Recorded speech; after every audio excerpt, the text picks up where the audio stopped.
Bueno, buenas tardes, mi gente querida, una vez más con ustedes. En esta oportunidad, luego de haber hecho como un recorrido, quizás un poco a vuelo de pájaro, porque profundizar más nos hubiera llevado mucho más tiempo, eh, recorrimos todos los evangelios, incluso los evangelios apócrifos. Entonces, hoy nos toca seguir profundizando en el contenido del Nuevo Testamento y no podía faltar nuestro amigo Pablo de Tarso. Sabemos un poco acerca de su vida, que probablemente nació hacia el año 6 de nuestra era, según los Hechos de los Apóstoles. Estuvo presente durante la lapidación de Esteban, pero poco se sabe acerca de él. En los Hechos también se dice que tenía una hermana. No se sabe que la hermana haya tenido alguna participación especial en la evangelización. Ahora, es uno de esos personajes interesantes a los que se le cambia el nombre una vez que de alguna manera van a tener una misión diferente. Él no nace como Pablo, sino como Saúl. Así es presentado en los Hechos de los Apóstoles al momento de su encuentro con Jesús, con Cristo resucitado. Por eso se dice que ese encuentro es una cristofanía, porque es una manifestación de Cristo a su persona. Talut es el nombre de este personaje en árabe. Y va a ser llamado Pablo en la primera carta escrita por él, y también lo vamos a encontrar así en la primera de Corinto. Entonces, este personaje, Saúl o Saulo, ¿verdad? Se convierte en Pablo a raíz de ese encuentro con Jesús y el proceso de conversión que vivió este personaje. Ahora, ¿qué nos dicen los Hechos de los Apóstoles en el capítulo 9, versículos 3 al 6? ¿Alguno de ustedes quisiera leer el texto?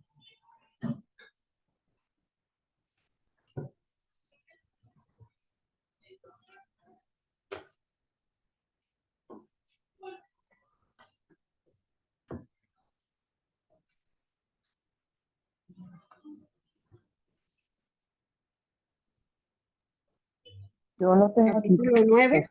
Hechos 9, de 3 al 6, ¿verdad? Ajá, exacto. Aquí lo tengo yo. Adelante. Cuando estaba de camino, y acerca de la noche, se envolvió de repente a una luz que venía del cielo.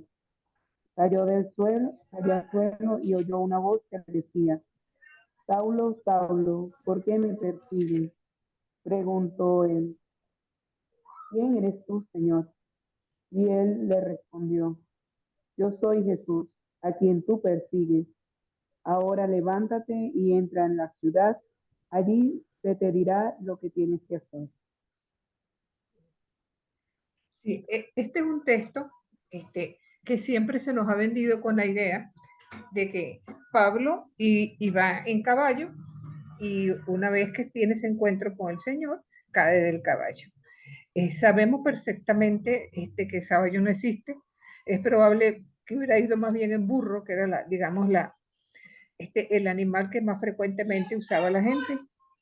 Sin embargo, voy a utilizar vamos a decir, esa comparación del caballo, porque se me ocurrió algo bien interesante con respecto a eso.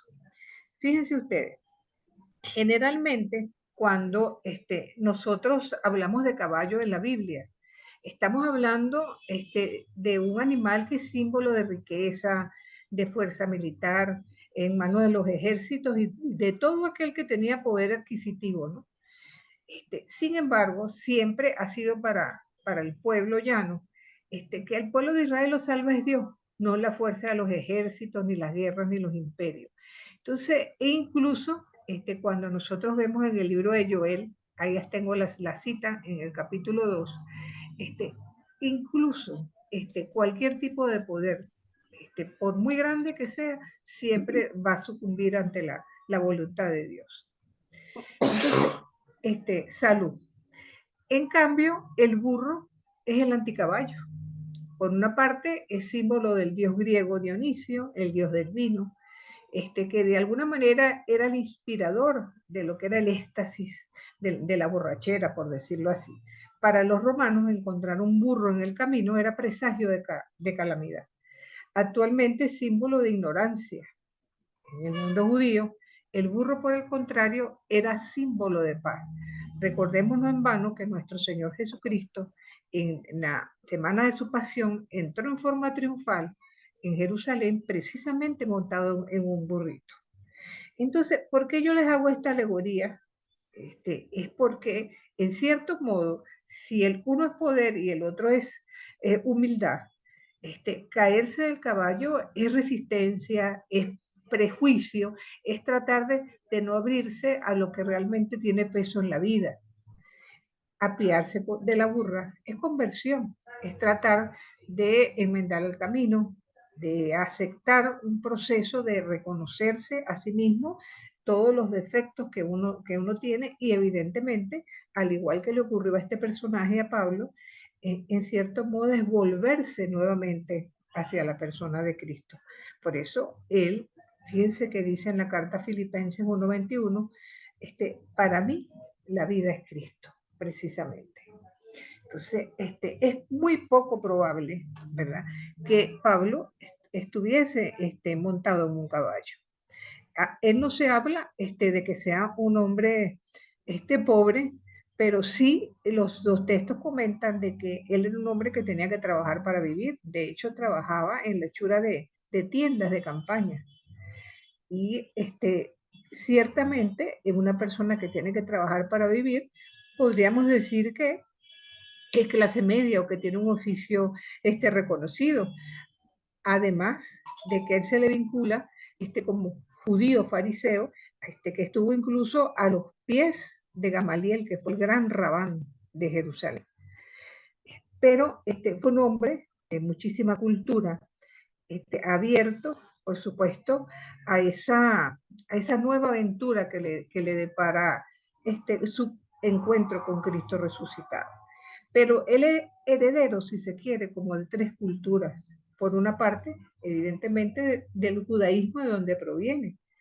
Vemos en los textos que les tengo en pantalla que él se dice a sí mismo, ¿verdad?, que es de la tribu de Benjamín, como toda tribu es descendiente de Abraham.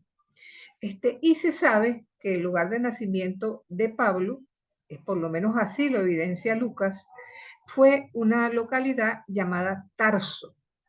Ahora, ¿por qué era ciudadano romano? Al parecer, en esa ciudad hubo un gran incendio en alguna oportunidad y para tratar de reconstruir la ciudad, los romanos ofrecieron a todo aquel que aportara dinero para la reconstrucción de la misma, darle la nacionalidad. Por eso se sabe que Pablo, al igual que sus padres, tenía la nacionalidad romana, ya no tanto por derechos, sino por la compra de la misma. Entonces, incluso hay tradiciones, San Jerónimo es uno de los que dice que él precisamente emigró desde la Galilea del Sur a la ciudad de Tarso. No tenemos mayores elementos para asegurar otra cosa. Entonces, no solamente en Romanos, también en Filipenses, él se define nuevamente a sí mismo como un judío a toda prueba, circuncidado al 8º día, cumplidor de todas las obligaciones como judío, pero además tendríamos que decir que este es un personaje que tuvo una amplia influencia romana, no solamente por ser un ciudadano del mismo, sino que vivía en la diáspora, y la diáspora, bajo el Imperio Romano, de alguna manera dificultaba que los judíos, la población judía, pudiera tener una vida religiosa que no se contaminara con el entorno. Porque incluso se dice que en algunas ciudades ellos tenían como una especie de gueto que recibe el nombre de Politeuma, donde ellos erigían su sinagoga y trataban de reunirse para tratar de no contaminarse con el entorno. Recordemos que bajo el Imperio Romano había gran cantidad de creencias y eso de alguna manera podía en algún momento socavar lo que era ese mundo, si se quiere, que para ellos era importante preservar, no solamente su trato con Dios con miras a la alianza, sino también que todo lo que para ellos era importante, como guardar el sábado, peregrinar a Jerusalén para las grandes fiestas, hacer sus purificaciones rituales, preparar la comida, kosher. Entonces, todas estas cosas, de alguna manera, también tuvieron su influencia en este personaje. Pero además vive en un mundo griego. Pablo se presenta como un personaje cosmopolita, un hombre que está o que nada en esas tres culturas con muchísima facilidad porque se siente parte de la misma. Y es precisamente eso lo que lo lleva a ser el evangelizador de la diáspora, porque él de alguna manera se sentía cómodo en cada uno de ellos. Se dice, leyendo las cartas de Pablo, que tuvo gran influencia del cinismo y del estoicismo, donde tomó algunas ideas para él vitales, como eso de vivir en una comunión de fe, esto también lo hacía como judío, practicar la obediencia a la ley, tratar de preservar que en la comunidad, de alguna manera, no hubiera demasiados pobres, sino más bien a los miembros más débiles de la comunidad, de alguna manera habría que brindarle apoyo. Incluso ser capaz de aceptar simpatizantes que no tuvieran la misma visión acerca de la vida, y eso de alguna manera produjo un acercamiento de paganos a las comunidades judías. Bueno, aquí estamos nuevamente, pero ya empezamos con los problemas de audio y de internet. ¿Se está grabando? ¿Me podrían decir si se está grabando? Sí, ¿verdad? Se fue la profe. No, ya llegué. Ya llegué. Yo que estaba aquí. Sí. No, les decía, ¿verdad? Que de alguna manera es importante. Ah. Ay, Dios mío. Malísimo sonido. Horrible. Se fue. Está demasiado malo. Demasiado malo, tienen razón. Sí, profe, sí. Se está grabando, ¿verdad? Ah, llegó. Sí, porque una vez me preocupó muchísimo que prácticamente no se grabó. Ay, Dios. Sí, profe, se está Ah, grabando. ok. Gracias a Dios. Bueno, decía que de alguna manera, vamos a ver si puedo poner esto más chiquito para que se vea la lámina. Bueno, lo cierto es que él trató de llevar una vida en la que tuviera verdaderamente una ortodoxia en su comportamiento, y como judío, evidentemente él proclamaba la fe en el Dios de Israel. Pero ¿qué pasa con este personaje? En los Hechos de los Apóstoles nos dicen que él fue testigo de la muerte de Esteban. Y sus biógrafos aseguran No, que... lo que acaba. No me escuchan. La escuchamos, profe. Gracias a Dios. Sus biógrafos atestiguan que las palabras